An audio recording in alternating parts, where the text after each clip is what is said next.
guys? It's Pastor Dustin here with Miss Kendra. and we are back for another Fun Friday. Okay, I want to change things up.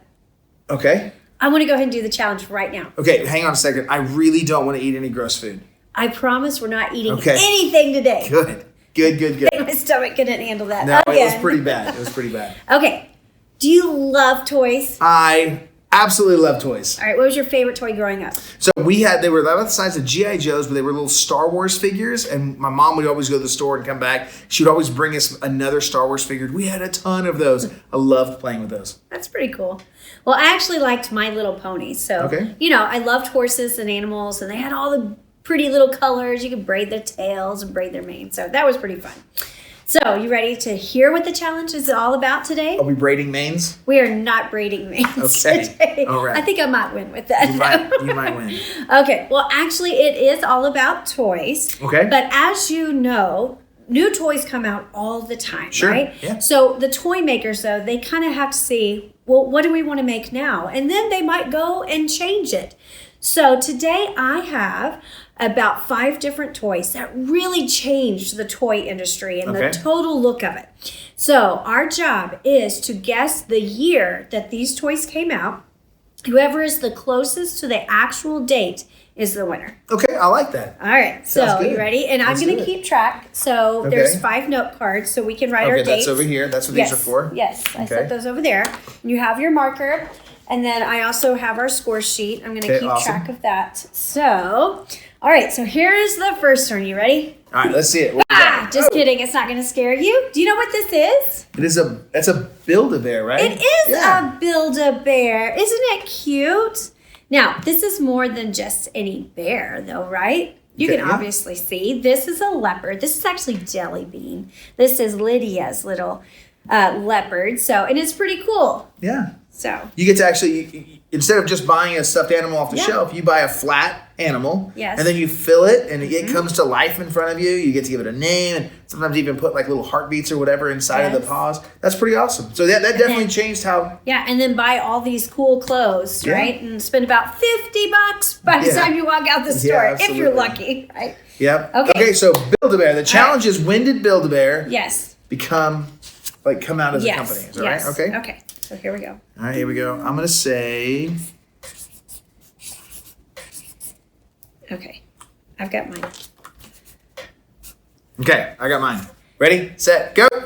1991. Okay, and I said 1989. Okay, hey, that's pretty close. That's pretty close. And the answer is... Build-A-Bear is... Whoa, 1997. 1997. So that puts... You were closer. That puts me on top. I like starting a game that way. Awesome. Man, you won our last challenge, too. Okay. All right, so what's the next one? Parents at home, if you're watching, play along. Yes. Guess when these toys came out and keep up with your score and see if you could beat ours. So there we go. I was 1991. Here we go.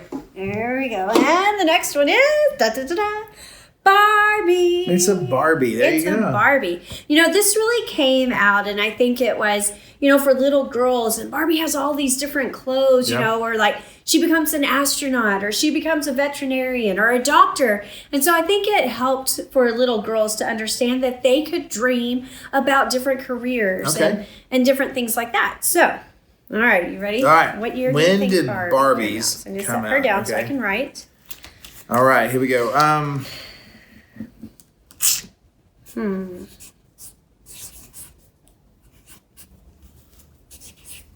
Okay. Okay. Are you ready? All right, Marks. Get set. Go. I said 1937. I said 65. 1965. I hope I'm not too far off. I don't know. Now I'm wondering if I'm way too old. 1959. 1959. I think you got that one again. There you go. Wow. I like it. Very good, Dustin. Okay, all right, the next. Okay, the next one. Let's see here. Oh, I got to dig down. Hot Wheels. Look at that. Isn't that an awesome little car? Yep. My brother loved Hot Wheels, and he was a lot older than me, but when he was finished with his, I actually got them and played with them. I thought it was really cool. All over the dirt and stuff like that. Yeah, that's pretty awesome. Yeah, when they came out, before that you had the big blocked wooden cars, and you had some thin pressed aluminum cars and tractors and stuff that came out. But this was one of the first cars that came out that they were able to like put all these funny paint jobs on and model them after actual cars that were out there, as well as some concept cars. Did you know they've actually taken some of the concept cars that they've made and turned them into actual cars, which is pretty cool. Oh. Yeah, so Hot Wheels are definitely an iconic toy that changed the way kids played. Okay. Okay. So the year that they came out. Okay. Okay. Okay, I might be wrong here. Here we go. Ready, set, go. 1972. I said 48. Maybe I undershot that one a little bit. Let's see. One of us is off of it. All right, so we have Hot Wheels. Ooh, 1968. Oh, Miss Kincher's I got got that. I that was one. 20 years off. Okay, I have one. Okay, 2-1 right now if y'all are Okay. keeping track, all right? Oh, I know we're all agreeing with these. Look what we have. Oh, it is Legos. That's right. These are so cool. And they have so many different colors. So That's right. How did that change the industry? How did that make a giant difference? Well, I think, things used to be all wood or like the Lincoln Logs and things like that. But with Legos, I mean, you can snap them on so many different things, being the plastic, so not as clunky. But, I mean, you can snap, look, you have this little one, you can snap it on a flat one, and, of course, all the colors that you have, which you wouldn't have that before. That's right. That's right. So- Those are awesome. Love them. Okay. Oh, Here we go. when would that have come out? This is a tougher one. Okay. Okay. Here we go. 1, 2, 3. 1959. 42. Oh. I said 42. She said Okay. 59. The answer I was trying to think of after the was- war. Oh, yeah? Whoa, 1932. Yeah, there we go. That's what I'm talking about. And they That were was- actually from Denmark. There it is. That's really cool. Awesome. All right, Awesome. Dustin Okay. has that one. Okay. All right, one more. You probably know a little bit more about this one than I do. It's Oh, look at that. a Nintendo Game Boy. Old school Nintendo. See, arcades came out, and then with the Atari, we started getting home console systems in the house, and then we went from Atari to Sega Genesis and to the original Nintendo Entertainment System, the NES. But when we came out with Game Boy, the reason this was so revolutionary is now you could take the game with you. Before that, you had to be at your house, and so this was such, these are really hard to find actually. This is Pastor Kyle's that he let us use, but that's pretty awesome. So when did the Nintendo Game Boy come out? That's a tough one. I was trying to think. I remember having a Nintendo as a kid. Okay, I got mine now. I don't know. We'll see. I don't know. I have no idea actually. Okay, you ready? Yep. 1, 2, 3. 1990. I said 88. So we're Oh. 2 years. That's pretty close. That's pretty close. 1989. Oh, no way. Wow. Okay, so but here's the thing. I said 1988. You said 1990. 90. So we're both 1 year. One off. year. But it's April 21st in Japan, but August in America. August, which is August is closer to the end of the year. I'll give you that is closer to Oh, you. you're being nice. There Thank you you. go. All right, but you still win though because it's 3-2. So good There you job. go. Thank you. Dustin. Thank you. We'll Dustin. set this down. All right, so every week we talk about what we've talked about in the past. And so far we have covered love, Joy, peace, patience, kindness, goodness. and this week is faithfulness. So we always start with what is faithfulness and how does the world view faithfulness? And then we talk about how the Bible says faithfulness, what it actually is, and how an example of that in the Bible, how it views faithfulness. And then how can we be faithful where we're at? And then I am excited to hear Miss Kendra kind of tie in today's challenge with faithfulness. But first, what does the world say faithfulness is? Well, first it might say that faithfulness is somebody who is full of faith or somebody who is loyal, who is constant, and then they'll be by your side like a faithful friend. Did you know that the word loyal in Latin is actually Fido? Mm-hmm. Have you ever heard people call their dogs Fido before? It's because dogs are known for this quality of loyalty and faithfulness, that they're always going to be with you. But loyalty, or faithfulness, is not just a quality of being present in someone's life. The Bible says it's so much more than that. Miss Kendra, what does the Bible say faithfulness actually is? Well, we actually have such an awesome example of faithfulness from our God that we serve. So in Psalm 100, verse 5, it says, "Give thanks to the Lord, for he is good. His unfailing love continues forever, and his faithfulness continues to all generations." So, all right, here's the challenge. Do you see how these toys, that they have totally changed? They've changed because of what people are wanting and how people change. Now the toys have changed.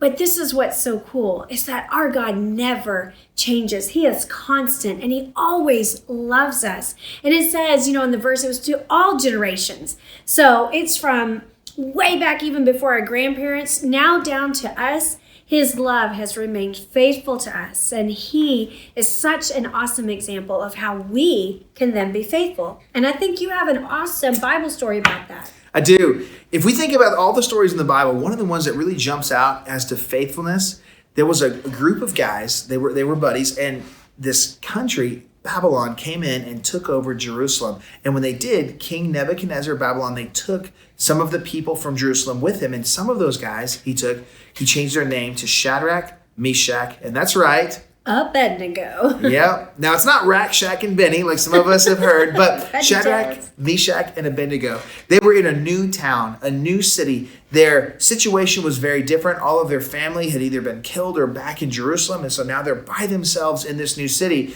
And then they're starting to get these new rules put on them by the new city that they're captives in. And one of them was, at a certain time every day, the music would play, and when that would happen, they would have to stop what they're doing and turn to this giant statue that was there, and they would have to worship that statue. And so Shadrach, Meshach, and Abednego, they said, hang on a second, that's not okay. We serve our one true God, and we are only going to serve him.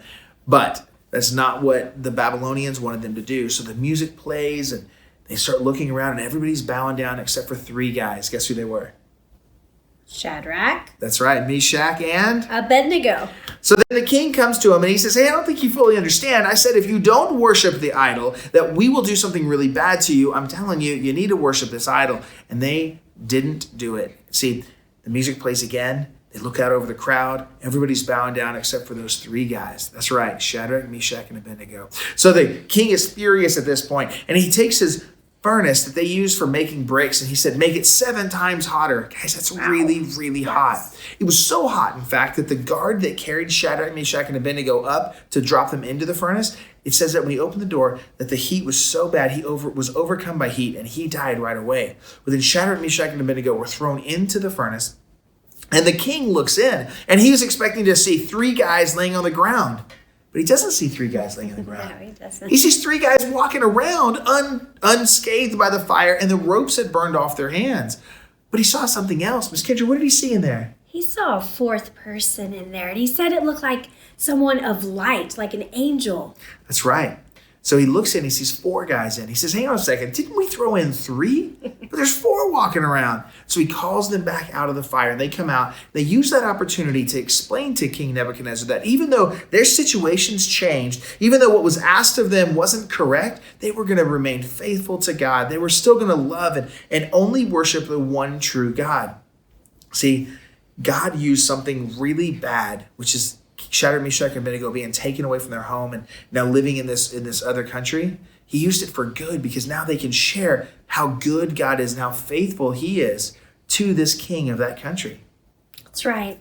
When I think of that faithfulness right now in all of our situations right now, and I know with our kids and so many kids that are doing school at home, sometimes it can be hard to endure until the end.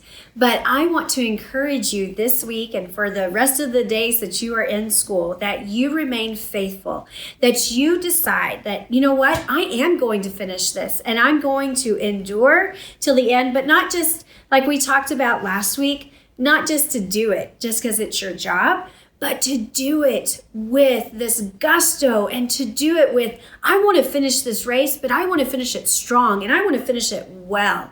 And so I encourage each of you with school, when you're so ready to be done, don't give up. Keep on going and remain faithful and remain steady as you finish out this year. That's right. Guys, I also want you to think about chores that are around the house. See, when this quarantine started, at first, we all were like, yay, no school, extended spring break. And then it started kind of gearing into, we realized we couldn't go to parks and we couldn't go do some of the things we really like to do. The movie theaters were closed down and the bowling alleys were shut. And then you realize, okay, we're stuck at home now. But that's okay. This is still going to be fun. We'll play board games and we'll hang out as a family. And then now you've played all your board games and you've hung out with your family a bunch. And now it's kind of feels like a little bit of work, right? All these chores that you were given at the beginning that you've got to do every day because we're all at home a little bit more. It's easy to start kind of going, man, I'm frustrated with being stuck at home. I'm frustrated with all of these chores that are on me, with school that is now being told that I have to do every day. So here's the thing, guys, remain faithful in those chores. Say, you know what? I know I'm part of this family. Being part of a family means I got stuff I've got to do. And try to do those with a good attitude, guys. Continue through it. Keep in mind that this quarantine will not last forever. It will end. There's actually already talks about how do we end it quicker? And so how do we get out of this thing? And so, guys, remain faithful through the end of this. Finish strong. Guys, God was faithful. Shadrach, Meshach, and Abednego were faithful. You can remain faithful because of the fruit of the Spirit that lives inside of you, because the Holy Spirit lives inside of you. Guys, faithfulness will bubble up inside of you if you remain close to God. Guys, we love you and we're praying for you. Check back next week for our next Fun Friday video. Be looking online for our Game On videos as well as our story times and our nightly devotional videos. Guys, we love you. We're praying for you. We'll talk to you later. Bye-bye. Bye.